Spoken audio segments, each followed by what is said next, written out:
Hello everyone, আসসালামু আলাইকুম। Welcome back to my channel. কেমন আছেন সবাই? আশা করি সবাই ভালো আছেন।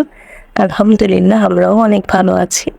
তো সকালবেলায় শুরু করছি আজকের ব্লগটি। আশা করি আপনাদের সকলের অনেক ভালো লাগবে। তো আজকে অনেক সময় পর্যন্ত আমি কাজ করিনি, ঘরে টেলিভিশন দেখছিলাম। মাঝে মাঝে একটু নিজেকেও একটু সময় দিতে হয়। তো কেন জানি না, সকালে একটু বিছানা থেকে উঠতে ইচ্ছে করছিল না।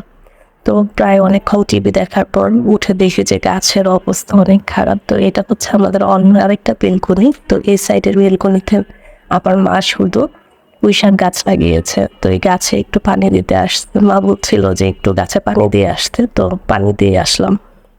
আর এই তো এখন ঘরের কাজে লেগে পড়েছি, যেটা নাকি একেবারেই না করলেই না। তো আজকে অনেকদিন হয়েছে এগুলো ধুয়েছি। তো এখন কেন জানি মনে হচ্ছে যে অনেক ময়লা হয়েছে। বাচ্চারা কি করে হাত দিয়ে এটা সেটা খেয়ে একেবারে এই অবস্থাতেই ধরে একেবারে দাগ বসিয়ে দেয়। তো তেমন একটা বেশি দিন ধুয়ে রাখা যায় না, অল্প কয়েকদিনে ময়লা হয়ে যায়। তো আজকে ভাবছি যে এগুলো সব উঠিয়ে তারপর পরিষ্কার করব। টেবিলটা বা চেয়ারগুলো সব কিছুই ধুলো যা যা জমে আছে সব কিছু মুছে পরিষ্কার করব। আর এগুলো তো প্রতিদিনও করতে হয় না, যেমন মাসে 2-1 বার করলেই যথেষ্ট। আর আজকে সকালে যেহেতু ঘরে তেমন একটা কাজও ছিল না, সেই কারণে ভাবলাম এই কাজগুলোই করে সময় কাটাই। তো ঘরের কাজও হয়ে যাবে বা সব কিছু পরিষ্কারও হয়ে যাবে। তো আমি আমার ডাইনিং টেবিলটা একেবারেই গুছিয়ে নিয়েছি, সব কিছু উঠিয়ে পরিষ্কার করেছি।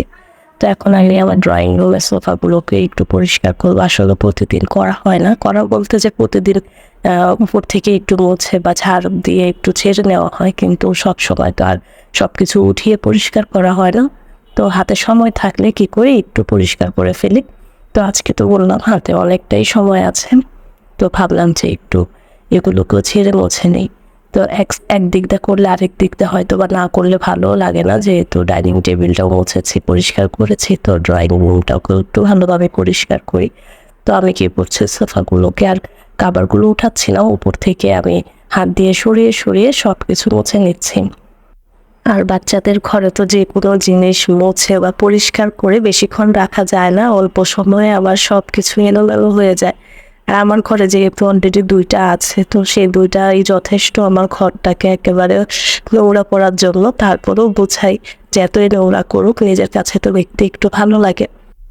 আর ওরা যতক্ষণ স্কুলে থাকে ততক্ষণ আমার ঘরে কাজ করতে অনেক আরাম লাগে। না হয় ওরা ঘরে থাকলে ঘরে কাজ করতে গেলে আমার আরো এলোমেলো হয়ে যায়, খুব দূরে ছোটাছুটি করতেই থাকে, এর মাঝখান দিয়ে কাজ করতে হয়। তো অনেক সময় বেশিরভাগ চেষ্টা করি ওরা স্কুলে থাকতে থাকতে আমি ঘরের এই কাজগুলো করে সেরে ফেলতে পারি, যাতে করে আমি অল্প সময়ে করতে পারি। আর ওরা বাসে থাকলে আরও সময় লাগে আমার, কারণ ওদের সাথেও অনেক ছোটাছুটি করতে হয়।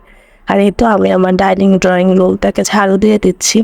তো এখনো পর্যন্ত কিন্তু আমি আমার বেডরুমটা মোটেও গোছাতে পারিনি। তো আমার এই রুমগুলো গোছানো হয়ে গেলে আমি আমার বেডরুমটাকেও গোছাতে চলে যাব। আর আমি সব সময় একটু টার্গেট নিয়ে কাজ করি বা আগে থেকে ভেবে রাখি কোনটার পর কোনটা করব।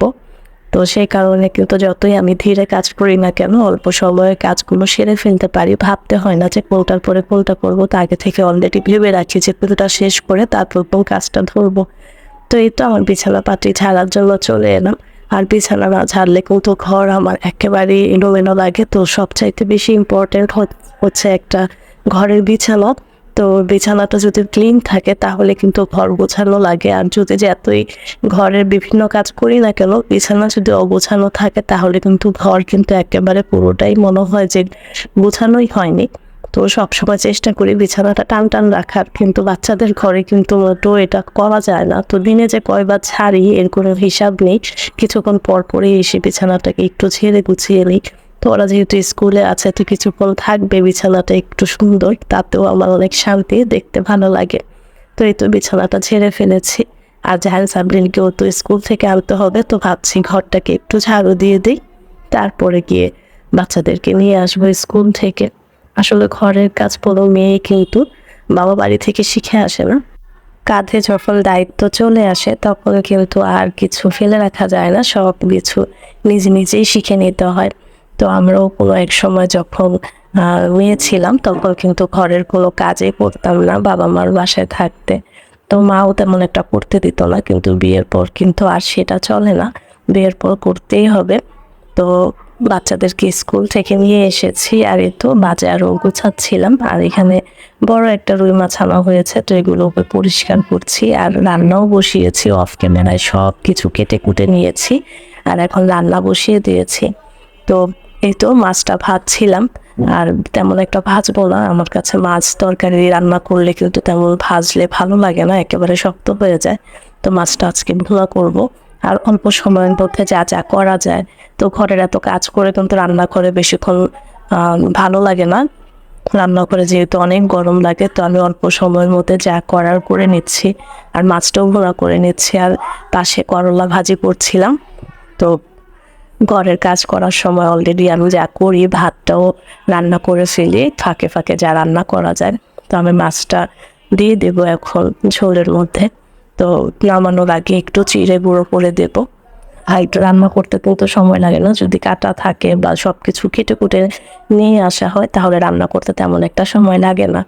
আর এই তো রান্না করা শেষ করে আমি এখন গোসলখানায় চলে এসেছি। আর বলেছিলাম যে আমার ঘরে আজকে কয়েকদিন যাবৎ বুয়া আসছে না, সেই কারণে তো কাপড় চোপড় সব কিছু এখন আমাকে ধুতে হয়।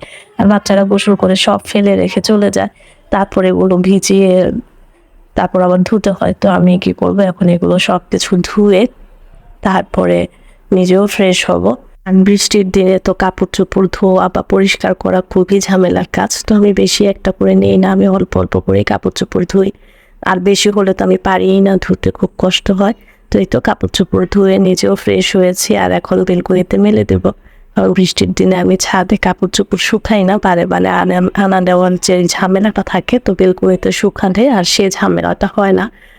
আর এই মুহূর্তে আমি একেবারেই ফ্রি, কারণ আমার সারাদিন যা যা কাজ ছিল সব করে শেষ করে ফেলেছি। আর এখন আমার কোনো কাজই নেই, সারাক্ষণ শুধু ফ্রি বসে থাকবো।